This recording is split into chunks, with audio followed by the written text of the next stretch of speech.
तो बिहारी लाल की जय। राधा कृष्ण भगवान की जय। कार्तिक महात्मा का 13वां अध्याय। कार्तिक कथा को सुनो, सभी सहजमन लाए। 13वां अध्याय लिखो। श्री प्रभु शरण आए।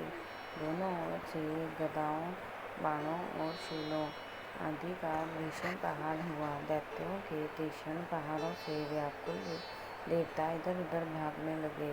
तब देवताओं को इस प्रकार भयभीत हुआ देख गरुड़ पर चढ़े भगवान युद्ध में आगे बढ़े और उन्होंने अपना सारंग नामक धनुष उठाकर बड़े जोर का टकार किया।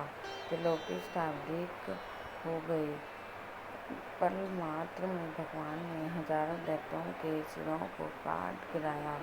फिर तो विष्णु और जलंधर का महासंग्राम हुआ। बाणों से आकाश भर गया। लोग आश्चर्य करने लगे।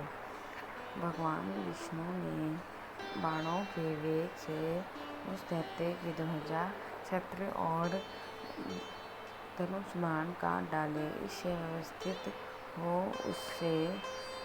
उसने अपनी गदा उठाकर गरुड़ के मस्तक पर दे मारी।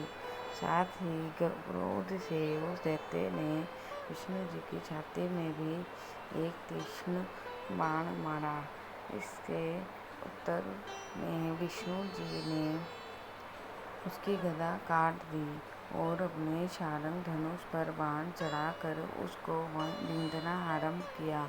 इस पर जलंधर इन पर अपने पैने बाण बरसाने लगा और विष्णु जी को कई पैने बाण मारकर वैष्णव धनुष को काट दिया।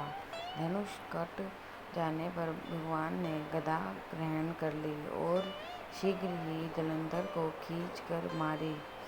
परंतु उस अग्निमय गदा की मार से भी वह दैत्य कुछ भी चलायमान न हुआ। उसने एक अग्निमुख त्रिशूल उठाकर विष्णु पर छोड़ दिया।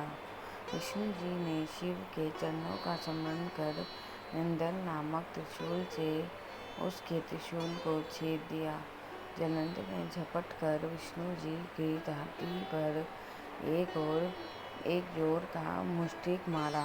उसके उत्तर में भगवान विष्णु ने भी उसकी छाती पर अपने एक मुष्टि का प्रहार किया।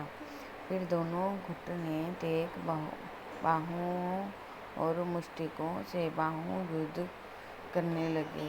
कितनी ही देर तक भगवान उसके साथ युद्ध करते रहे। तब सर्वश्रेष्ठ मायावी भगवान उस दैत्यराज से मेघवाणी में बोले, हे रणधुमंत दैत्य श्रेष्ठ, तू धन्य है जो इस महायुद्ध में इन बड़े बड़े आयुधों से भी भयभीत न हुआ। तेरे इस युद्ध से मैं प्रसन्न हूँ।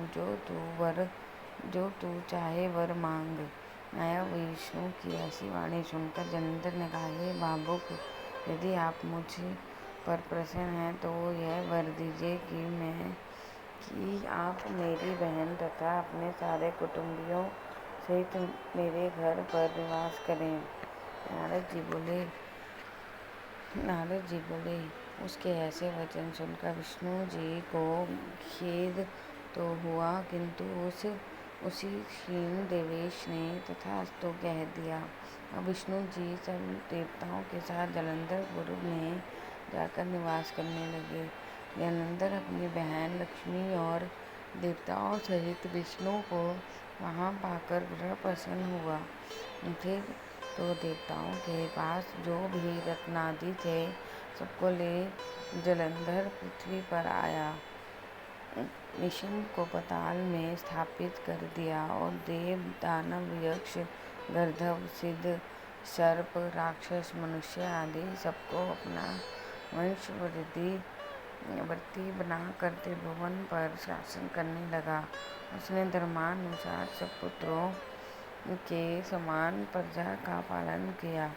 उसके धर्मराज्य में सभी सुखी थे। बोलो।